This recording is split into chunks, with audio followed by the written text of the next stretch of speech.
श्री शिवाय नमस्तोभ्यम। 19 सितंबर को पड़ रही है पितृपक्ष की शिवरात्रि। अब इस पितृपक्ष की शिवरात्रि के दिन जो भी माताएं बहन संतान प्राप्ति के लिए उपाय कर रही हैं, वह एक बार ये उपाय ज़रूर करना।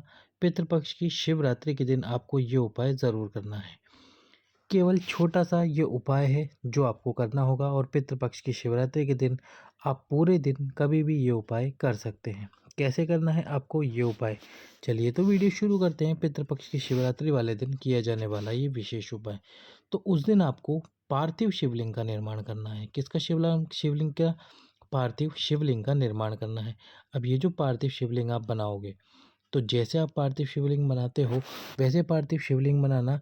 उसके बाद में उसी समय पर आपको एक कार्य करना है। गुरुजी ने बताया कि जो माता बहन कई वर्षों से प्रयास कर रही है संतान के लिए, कई वर्षों से प्रयास कर रही है संतान प्राप्ति के लिए, उनको संतान प्राप्त नहीं हो रही, तो वह शिवरात्रि के दिन पार्थिव शिवलिंग जब बनाएं और पार्थिव शिवलिंग की जो मिट्टी लेकर आएं, उस मिट्टी में ये तीन में से कोई भी एक वस्तु डाल दीजिए। कोई सी भी एक वस्तु आपको डालनी है यदि आप पार्थिव शिवलिंग का निर्माण कर रहे हैं। अब ये तीन में से कोई भी एक वस्तु कौन सी है?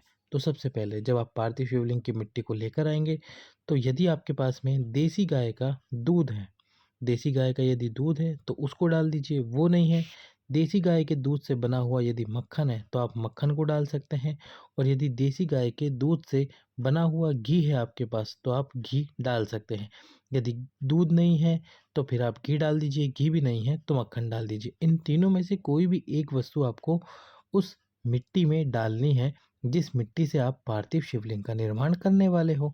जब पार्थिव शिवलिंग बनाओ उससे पहले ये तीनों में से कोई भी एक वस्तु आप उस मिट्टी में डाल देना। अब डालने के बाद में आपको निर्माण करना है पार्थिव शिवलिंग का। पार्थिव शिवलिंग का जब आप निर्माण करो तो उस पार्थिव शिवलिंग का निर्माण करते समय आपके मन में जो भी भाव है उस भाव का स्मरण करना। जो भी आपके मन में भाव है उस भाव का स्मरण करते हुए आपको वो पार्थिव शिवलिंग बनाना है। और पार्थिव शिवलिंग बनाते हुए अपने मन में तुम्रुकेश्वर महादेव का नाम जरूर स्मरण करना। तुम्रुकेश्वर महादेव का नाम लेना। जब आप पार्थिव शिवलिंग बना दो, चाहे तो आप सुबह इस पार्थिव शिवलिंग को बना लेना, और सुबह बनाकर ही आप सुबह ही पूजन अर्चना कर लेना। सुबह पूजन अर्चना करना। सुबह पूजन अर्चना में आपको क्या करना है, जो भी आपके पास में सामग्री हो उस सामग्री से आप ये पार्थिव शिवलिंग का निर्माण करके पूजा कर लेना। अभिषेक में जो भी सामग्री हो वो सामग्री से अभिषेक करना। जो भी वस्तु समर्पित करने के लिए हो वो वस्तु समर्पित करना।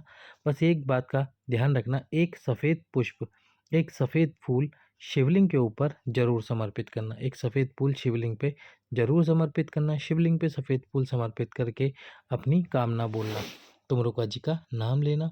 शिवलिंग पे सफ़ेद फूल समर्पित करने के बाद में बाबा को प्रसाद के रूप में गुड़ या शक्कर चढ़ा देना।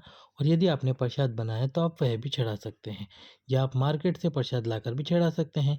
इसके बाद में भगवान शंकर की आरती करना। जब पार्थिव शिवलिंग की पूजन अर्चना करोगे, यदि आप पूरा पार्थिव शिवलिंग बना रहे हो मिट्टी से, तो फिर गणेश जी और माँ पार्वती को भी साथ में बिठाना। इसके लिए आप 2 गोल सुपारी ले लेना। एक गोल सुपारी से गणेश जी और एक गोल सुपारी से माँ पार्वती को शिव जी के पास में बिठा के पूजन अर्चन कर लेना। इस प्रकार से पूजन करने के बाद में जब दीप ठंडा हो जाए, पूरी पूजा आपकी हो जाए, पूरी पूजा होने के बाद दीप ठंडा होने के बाद में आपको एक कार्य करना है। और वो कार्य क्या है, इस शिवलिंग का विसर्जन। विसर्जन करने का तरीका अभी गुरुजी ने हमको बताया था कि जब आप शिवलिंग का विसर्जन करो तो वैसे तो आप नदी में जाकर शिवलिंग का विसर्जन करो, पर आपके आसपास यदि ना हो नदी कोई भी, तो फिर आप किसी पात्र में जल भर लीजिए। जल भरकर जिस थाली में जिस भी जगह पर आपने पार्थिव शिवलिंग बनाया, जिस थाली में बनाया, उस थाली को उठाकर ये जो पात्र है इस पात्र के अंदर उस पूरी थाली को डुबो दीजिए। पूरी थाली को डुबोने के बाद में जैसे ही शिवलिंग पूरा डूब जाए, शिवलिंग पूरा डूबने के बाद में उस शिवलिंग को उसी थाली से विसर्जित कर दीजिए इस जल में। और ये जो पात्र है आपके पास में, ये पात्र कोई सा भी हो आपके घर पर रखा हुआ हो, उसमें जल भरकर शिवलिंग विसर्जन कर देना। विसर्जन करने के बाद में जब इस जल में मिट्टी अच्छे से घुल जाए, यानी कि शिवलिंग पूरी तरह से विसर्जित हो जाए, तब इस मिट्टी के जल को, यानी कि इस जल को, इस पात्र के जल को किसी भी वृक्ष के नीचे डाल देना। और ये कार्य आपको प्रदोष काल में करना है शिवरात्रि के दिन। वैसे तो बोलते हैं कि शिवरात्रि के दिन पूरी रात्रि आप पार्थिव शिवलिंग को अपने पास रख सकते हैं। पर फिर आपको अगले दिन सुबह ब्रह्म मुहूर्त में 3 से 4 बजे के मध्य इसका विसर्जन करना होगा। तो आपको इतनी सुबह उठ के विसर्जन ना करना हो तो इसलिए शाम को प्रदोष काल में ही आप सूर्यास्त से पहले शिवलिंग का विसर्जन कर देना। इस प्रकार से शिवरात्रि वाले दिन इस शिवलिंग का निर्माण करना है। निर्माण करते समय 3 में से कोई एक वस्तु डालना, संतान कामना करना और इस पितृपक्ष की शिवरात्रि वाले दिन इस उपाय को ज़रूर करना। सभी भक्तों को श्री शिवाय नमस्तुभ्यम।